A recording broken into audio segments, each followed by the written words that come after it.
আজকের এই রেসিপিটা স্পেশালি বানিয়েছিলাম আমার 1.5 বছরের বন্ধুর জন্য। ওর তো এটা খুবই ভালো লেগেছে। চলো তোমরাও দেখে নাও আজকের রেসিপিটা। প্রথমে পোস্ত, তিল, কাজু, কিশমিশ, বাদাম ভালো করে পেস্ট করে নিলাম। অন্যদিকে টমেটো, ধনেপাতা, দই দিয়ে আবার একটা ব্লেন্ড বানিয়ে নিলাম।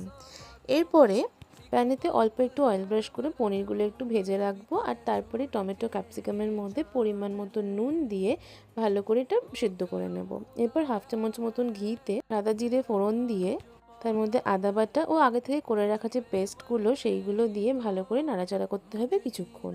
এরপর একটু ফুটে এলে এর মধ্যে আমরা আগে থেকে ভেজে রাখা পনিরগুলো দিয়ে ভালো করে নাড়াচাড়া করব, আর তারপরে বেশ খানিকটা জল দিয়ে ফুটতে দেবো কিছুক্ষণ। আমি এখানে কোনো লঙ্কা দিইনি, যেহেতু আগেই বললাম যে এটা স্পেশালি আমার বোনঝির জন্য বানানো। তোমরা চাইলে এর মধ্যে লঙ্কাও দিতে পারো। আর ভালো করে জল শুকিয়ে এলেই রেডি আমাদের ধনিয়া পনির। রেসিপিটা অবশ্যই কিন্তু একবার ট্রাই করো।